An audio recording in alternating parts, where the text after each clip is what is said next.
Bien, muy buenas noches, chavos.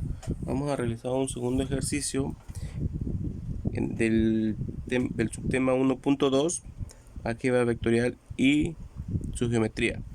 Dice, encuentra la suma de los siguientes vectores, ¿sí? U y B, en este caso son los vectores U y B en forma de componentes. Grafíquelos y calcular la distancia del vector resultado, ¿sí? El vector resultado va a ser el vector que nos dé, como su nombre dice, el resultado de la suma de U más B. Entonces, como en el ejercicio anterior vimos, vamos a colocar U más B es igual el componente de las X y la suma de los componentes de la Y de los dos vectores. Colocamos en este lado los vectores, los componentes del vector U, que es X, más el X del vector B. Aquí las Y, 4 más, tiene signo menos, menos 2.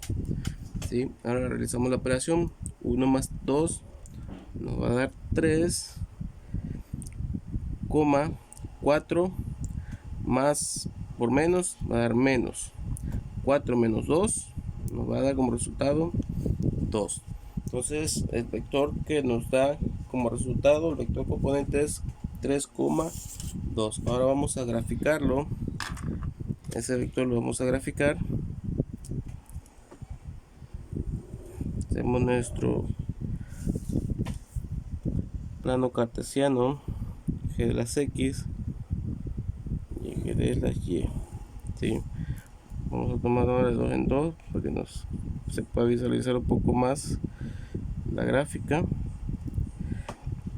2 cuadritos es una unidad.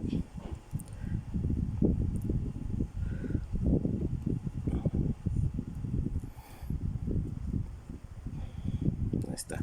Entonces mi vector U es 1 con 4. 1, 2, 3, 4. Acá queda. ¿Sí?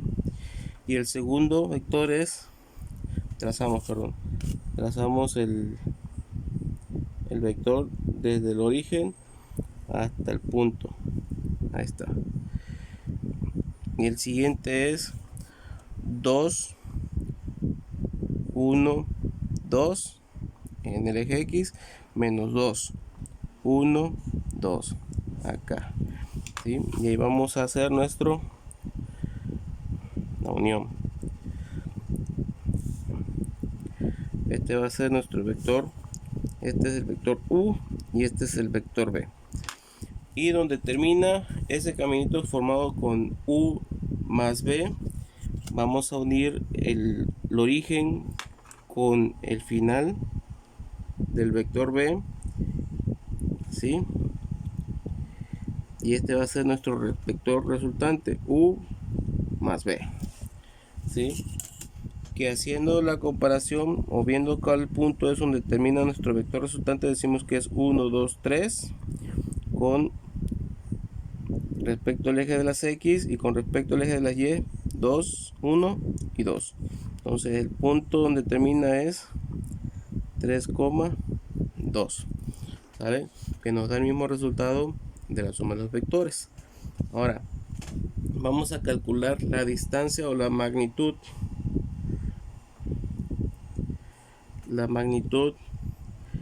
del vector resultante U más B. Ese se va a calcular por menos utilizando el diagrama de Pitágoras. ¿Sí? ¿Por qué vamos a utilizar el teorema de Pitágoras? Si se dan cuenta, aquí tenemos un ángulo que vamos a llamar teta. Aquí tenemos un ángulo de 90 grados y aquí tenemos otro ángulo. ¿Sí? Si se dan cuenta, aquí tenemos la hipotenusa, cateto opuesto y cateto adyacente. ¿Sí? Entonces conocemos los lados del cateto opuesto, que es 2, ¿sí? 1, 2, que es el eje, el componente Y, perdón, y 1, 2, 3, que es el componente X. vamos a calcular la distancia que hay desde el origen hasta el punto 3,2 con esta fórmula. Entonces colocamos la magnitud de u más b va a ser igual a la raíz cuadrada de a1, en este caso a1 es 3 al cuadrado, más a2, en este caso es 2 al cuadrado, ¿sí? Entonces elevamos al cuadrado el 3 y el 2, tenemos es igual a la raíz cuadrada, 3 al cuadrado es 3 por 3, 9, más 2 al cuadrado, 2 por 2 es 4. Entonces esto nos va a dar como la raíz cuadrada de 13. Entonces la distancia o la magnitud del vector resultante u más b va a ser igual raíz de 13. Esto va a ser raíz de 13.